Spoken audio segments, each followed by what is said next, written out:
네. 여러분, 안녕하십니까? 윤석열 대통령의 내란죄 혐의, 그리고 탄핵소추, 이 사안에 있어서 핵심적인 증언을 했던, 곽종근 전 특전사령관이, 양심선언을 하란다. 그렇지 않으면 내란죄로 엮겠단다. 이런 증언을 지인에게 한 녹취가 나왔습니다.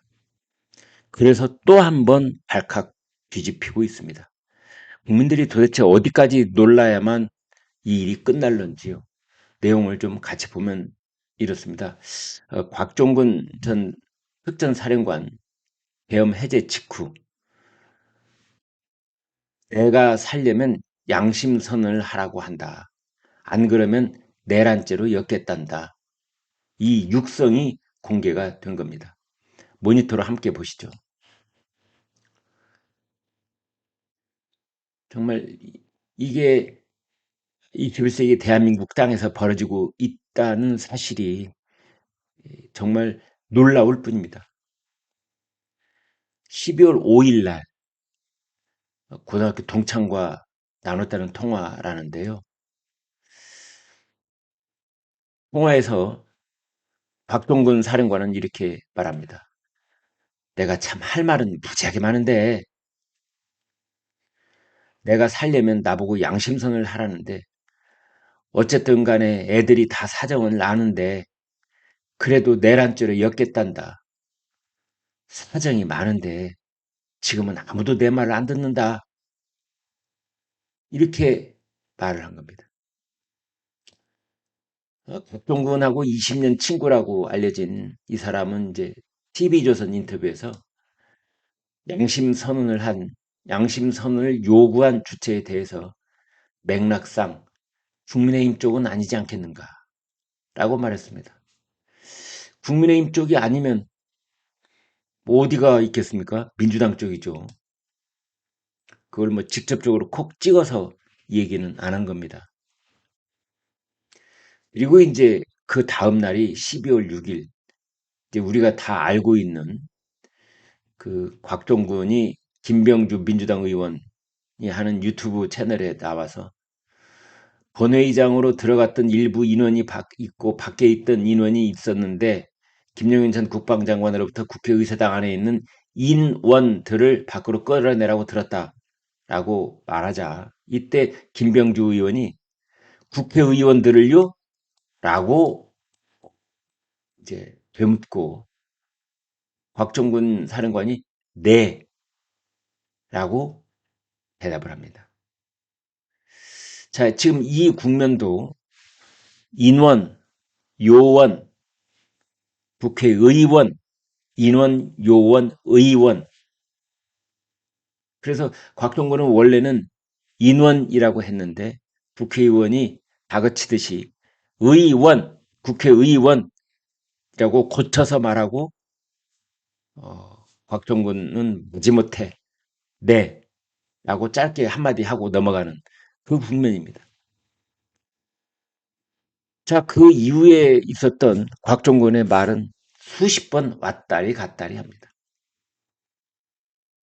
그런데 곽종근은 12월 10일 국회 국방위원회에서 이렇게 말합니다. 대통령께서 비아폰으로 제게 직접 전화를 하셨습니다. 의결 정족수가 아직 안 채워진 것 같다. 빨리 문을 부수고 들어가서 안에 있는 인원들을 끄집어내라고 지시했다.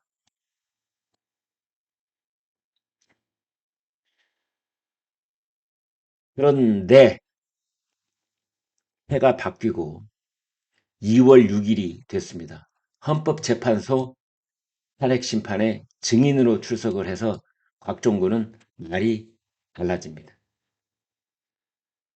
그동안 윤 대통령이 국회의원을 끌어내라고 지시했다라고 주장해 왔는데 정영식 재판관은 윤석열 탄핵소추의 주심 재판관입니다.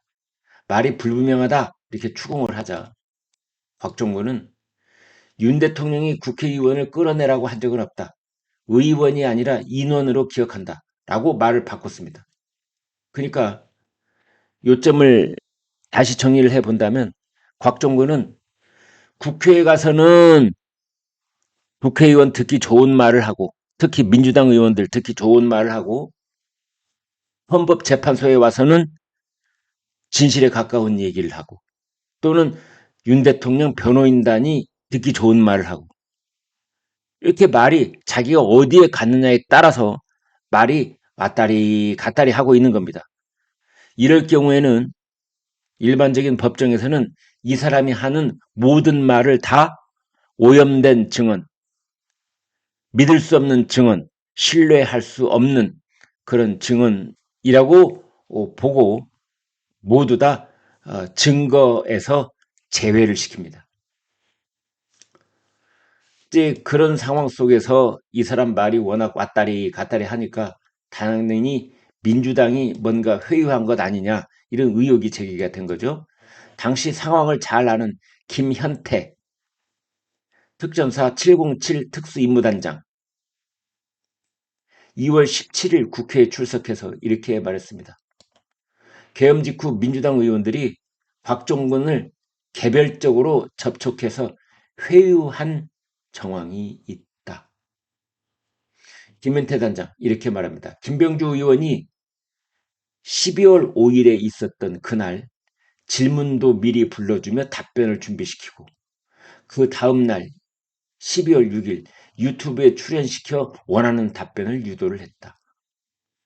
곽종근 전 사령관이 자수서를 쓴 내용에 국회의원, 본회의장, 끌어내라 이런 단어는 없다.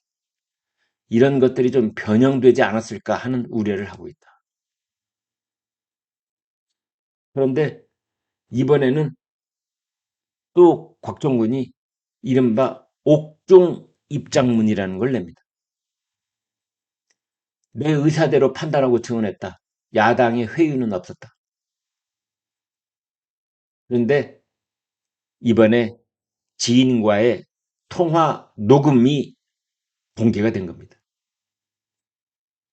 그의 주장은 처음부터 끝까지 누군가의 회유, 협박에 의해서 철저히 오염됐다. 이렇게 볼 수밖에 없는 정황이 드러난 겁니다. 그래서 곽종근 이 사람도 문제지만 이 사람 배후에 있었던 그 사람들의 회유 공작 이것도 드러났다라는 지적을 면할 길이 없는 거죠. 윤석열 대통령 측의 변호인들은 내란의 스모킹건이라던 증언들은 모두 공작으로 조작된 가짜였다. 거대 야당 의원들이 회유와 협박을 총동원한 대통령 끌어내기 공작극을 펼친 것이다. 라고 말했습니다. 국민의힘도 민주당 의원들이 내란죄를 엮기 위해 곽 전 사령관을 회유 겁박한 사실이 명확하게 드러났다. 라고 말했습니다. 그런데 또 곽 전 사령관 측은 양심선언을 요구한 것은 민주당 의원이 아니라 고등학교 동기들이다.